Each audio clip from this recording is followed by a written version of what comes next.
ಶ್ರೀ ಗುರುಭ್ಯೋ ನಮಃ. ಹರಿ ಓಂ. ವಕ್ರತುಂಡ ಮಹಾಕಾಯ ಕೋಟಿ ಸೂರ್ಯ ಸಮಪ್ರಭಾ ನಿರ್ವಿಘ್ನಂ ಕುರು ಮೇ ದೇವ ಸರ್ವಕಾರ್ಯೇಷು ಸರ್ವದಾ. ಇದಂ ವಿಷ್ಣುರ್ವಿಚಕ್ರಮೇ ತ್ರೇಧಾ ನಿಧದೆ ಪದಂ ಸಮೂಢಮಸ್ಯ ಪಾಕುಂ ಸುರೇ. ಸರ್ವವಿದ್ಯಾ ನಮ್ಮ ಚಾನಲ್ಗೆ ಸ್ವಾಗತ.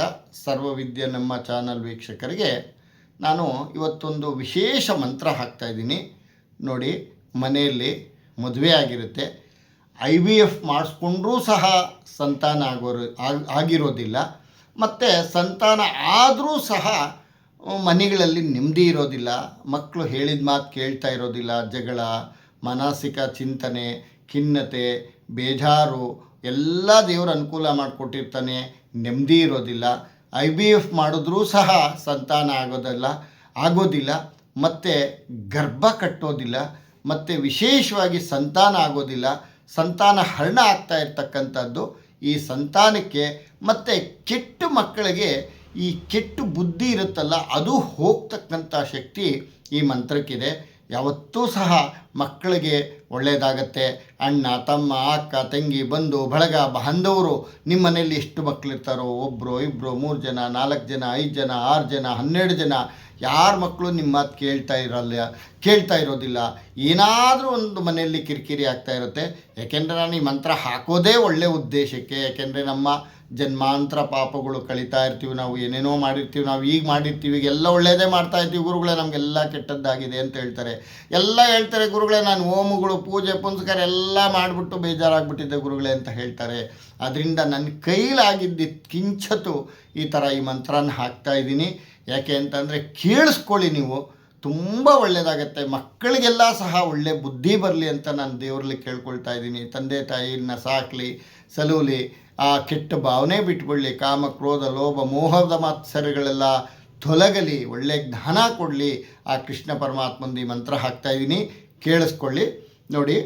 ಗೋಪಾಲಾಯ ವಿದ್ಮಹೇ ಗೋಪೀವಲ್ಲಭಾಯ ಧೀಮಹಿ ತನ್ನೋ ಗೋಪಾಲ ಪ್ರಚೋದಯಾತ್. ಈ ಮಂತ್ರವನ್ನು ಕೇಳಿಸ್ಕೊಂಡಾಗ ನಿಮಗೆ ತುಂಬ ಒಳ್ಳೆ ಫಲ ಸಿಗ್ತಕ್ಕಂಥದ್ದು. ದೇವಕೀ ಪುತ್ರ ಗೋವಿಂದ ವಾಸುದೇವ ಜಗತ್ಪತೆ ದೇಹಿಮೇ ತನಯಂ ಕೃಷ್ಣ ತ್ವಾಮಹಂ ಶರಣಂ ಮಮ. ನೋಡಿ ಈ ಕೃಷ್ಣನ ಮಂತ್ರ. ಓಂ ಕ್ಲೀಂ ಕೃಷ್ಣಾಯ ಗೋವಿಂದಾಯ ಗೋಪೀಜನವಲ್ಲಭಾಯ ಸ್ವಾಹ ಅಂತಕ್ಕಂಥ ಮಂತ್ರವನ್ನು ನೀವು ಕೇಳಿಸ್ಕೊಂಡಾಗ IVF ಆಗಿದ್ದರೂ ಸಹ ಒಳ್ಳೆ ಸಂತಾನ ಆಗುತ್ತೆ. ಗರ್ಭಿಣಿಯರು ಗರ್ಭ ಧರಿಸ್ತಾರೆ, ಒಳ್ಳೆ ಮಕ್ಕಳಾಗಲಿ, ಮತ್ತು ಸುಖ ಶಾಂತಿ ನೆಮ್ಮದಿ ಸಿಕ್ಕಲಿ.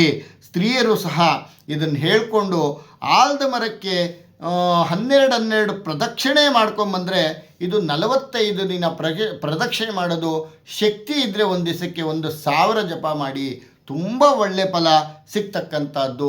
ಓಂ ನಮೋ ನಾರಾಯಣಾಯ ಅಂತಕ್ಕಂಥದ್ದು ಮಂತ್ರವನ್ನು ಹೇಳಿಕೊಂಡು ಅರಳಿ ಮರ, ಬೇವಿನ ಮರ, ನಾಗರಕಲ್ಲಿರುತ್ತಲ್ಲ, ಅಶ್ವತ್ಥಕಟ್ಟೆ, ಅದಕ್ಕೆ 3 ಪ್ರದಕ್ಷಿಣೆ ಹಾಕಿ ತುಂಬ ಒಳ್ಳೆ ಫಲ ಸಿಗ್ತಕ್ಕಂಥದ್ದು.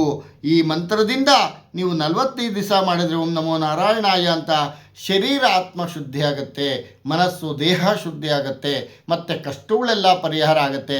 ಏನಪ್ಪ ನಾವು ಈ ಮಂತ್ರ ಹಾಕಿದ ತಕ್ಷಣ ನಮ್ಗೆ ಒಳ್ಳೇದಾಗ್ಬಿಡುತ್ತಾ ಅಂತ ಕೇಳ್ತಕ್ಕಂಥವರು ಇದ್ದಾರೆ ನೋಡಿ. ಯಾವತ್ತೂ ಸಹ ನಾವು ಇನ್ಯಾರು ನಂಬ್ತೀವಿ? ದೇವ್ರನ್ನೇ ನಂಬಲೇಬೇಕು. ಇವತ್ತು ಮನುಷ್ಯರು ನಂಬಿದ್ರೆ ನಾವು ಕೊಟ್ಟರೆ ಒಳ್ಳೆಯವರು, ಕೊಡದೇ ಇದ್ದರೆ ಕೆಟ್ಟವರು. ಆದ್ದರಿಂದ ಸಹ ನಾವು ಜನಾರ್ನ ಮೆಚ್ಚೋಕ್ಕೆ ಜನಾರ್ದನ ಕೈಲೂ ಆಗೋದಿಲ್ಲ. ಈ ಮಂತ್ರವನ್ನು ಹೇಳ್ಕೊಳ್ಳಿ, ಮಕ್ಕಳಿಗೆಲ್ಲ ಒಳ್ಳೆಯ ಬುದ್ಧಿ ಸಿಕ್ಕಲಿ, ಗರ್ಭಧಾರಣೆ ಆಗಲಿ, ಸಂತಾನ ಆಗಲಿ, ಸ್ತ್ರೀಯರಾಗಲಿ ಪುರುಷರಾಗಲಿ, ಮದುವೆ ಆಗದೇ ಇರ್ತಕ್ಕಂಥವರು ಅಶ್ವತ್ಥ ಪ್ರದಕ್ಷಿಣೆ ಆಲದ ಮರಕ್ಕೆ ಇದು 1000 ಜಪ ಮಾಡ್ಕೊಂಡು 45 ದಿವಸ ಮಾಡಿದ್ರೆ ಬೇಗ ಮದುವೆ ಆಗುತ್ತೆ.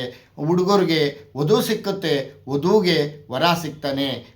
ಈ ಮಂತ್ರವನ್ನು ಕೇಳಿಸ್ಕೊಳ್ಳಿ, ತುಂಬ ಒಳ್ಳೆಯದಾಗಲಿ. ಸರ್ವವಿದ್ಯೆ ನಮ್ಮ ಚಾನಲ್ ವೀಕ್ಷಿಸಿ ಈ ನಿಮ್ಮ ಕೆ ವೆಂಕಟೇಶ್ ಶರ್ಮ ಮಾಡುವ ಅನಂತ ನಮಸ್ಕಾರಗಳು. ಸರ್ವೇ ಜನ ಸುಖಿನೋ ಭವಂತು. ಓಂ ಶಾಂತಿ ಶಾಂತಿ ಶಾಂತಿ.